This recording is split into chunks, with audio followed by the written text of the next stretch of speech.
So there's not just one strategy for teaching a gifted student because my belief is that all students have some kind of gift. If you think about multiple intelligences and all of the things that can come out in a student, it just depends on the year that you have them, the things in the curriculum for that year. So some of the things that I use, some of the strategies I use, are all geared to pushing their level of thinking to a higher level, giving them choices and letting them accelerate their own learning. This starts with interest. I always find out what my students are truly interested in, how they learn. Do they learn best through poetry? Do they learn best through thinking about things and talking about it with others, or would they rather think about it on their own? In English language arts and reading, a lot of things are supported by different groups and pairs. They do a lot of deep thinking and they have a lot of opportunities for that. For me, them doing projects and presentations and having a product is really important. I think it's important for them too to build a portfolio. So there are some that like to work on the computer. Others like to do things through art. I use a lot of Bloom's taxonomy, interest inventories. I have choice boards so that my students get to choose what they would like to do for their own learning.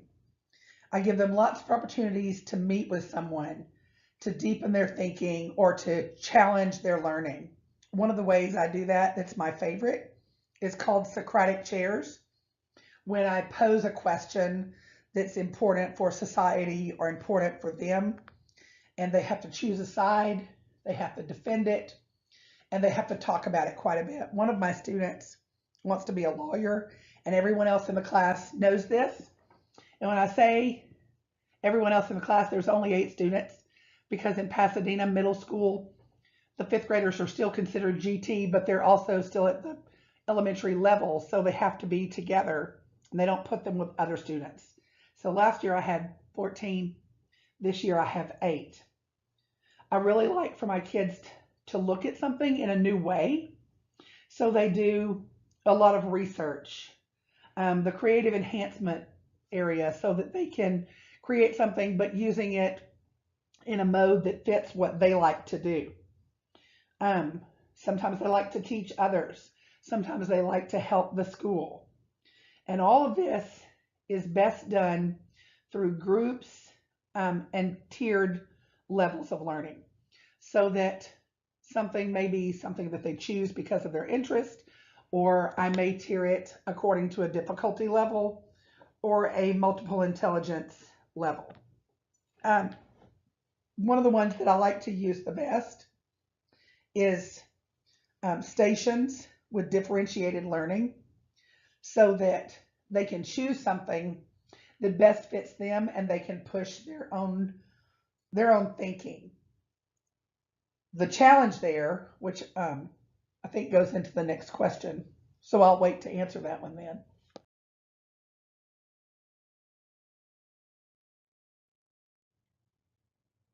Okay, so the challenge I was going to talk about is getting them to move past the things that they love.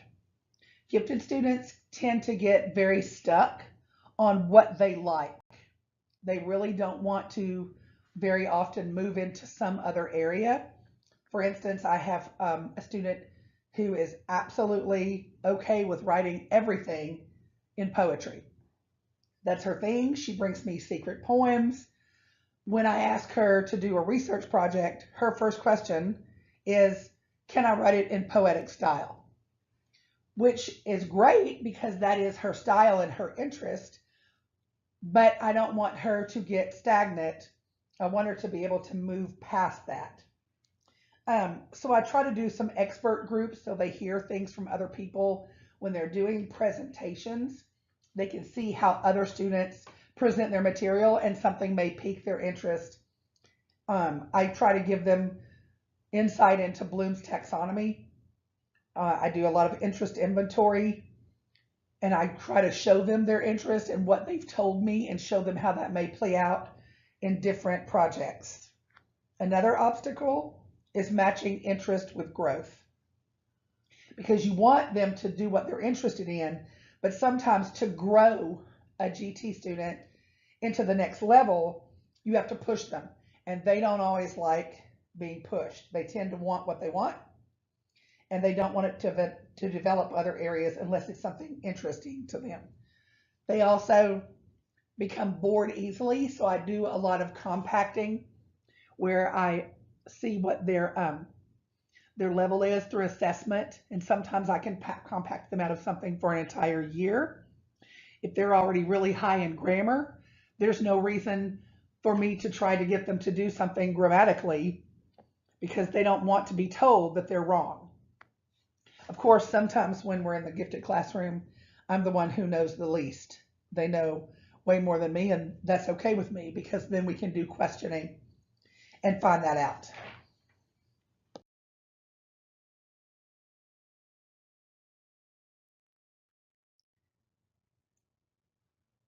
I'd like to tell you that there are qualities that you could find every year in the students, but that's just not going to happen. It's going to differ from year to year, from student to student. Some of the things that you see that they have in common: high vocabulary. Every truly gifted student that I've had always has a really high vocabulary. In fact, there have been a couple of times when they've used a word and I've looked it up because I thought, I know I've heard that word before, but I don't know what they're talking about.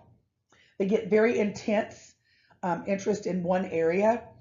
I had a student who was so into dinosaurs. That's all he wanted to talk about. That's all he wanted to draw. That's all he wanted to research. And he knew more about dinosaurs than probably some experts on dinosaurs. These kinds of students, especially in 5th grade, get sarcasm. They have a high sense of humor. When other kids are just learning to play around with jokes, these kids are creating jokes and telling you and wondering why you don't get them. They're very playful and creative, and sometimes it's, again, in just one area, and it's always, they have these little quirky qualities.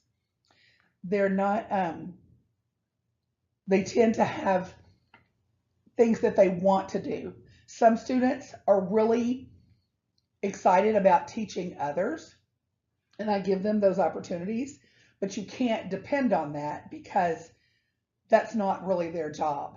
But if that's something they like and you're trying to push them to a service learning, then that would be good for their intelligence, because they want to teach others. They do well helping other people out.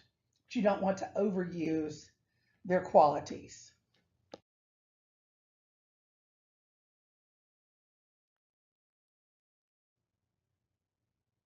When I'm thinking about things that I've told future teachers, I've had student teachers and interns and people come into my classroom, I always want them to know that you don't come across as many truly gifted students as you think. In fact, when I was a gifted coordinator in one of my other elementary schools, I tried to tell parents that there really should be 2 categories: one that's truly gifted and one that's HAP, which stands for high academic performing. Because the truly gifted student is not always gifted in every area. It doesn't mean they're smarter than someone else. It means that they think in a different way. And one of the examples that I use is for myself, that when I was younger and in school, I thought that everyone thought in lines of poetry like I did, until I got to high school and discovered that I was the only one who thought like that. They're not always the neat and organized students. Yes, sometimes they are, but sometimes they're the messy Marvin. And their home life is not always what you would like for it to be. Of course, that's with all of your students, and you want to give them as many resources and opportunities as they can get to go to the next level. If you're really accelerating their learning, they will take it to the next level. But again, I also think that every student has a little bit of gifted in them. You need to be sure that you're finding out all you can about the students that you think are gifted. Use their knowledge to guide them, not to guide other students.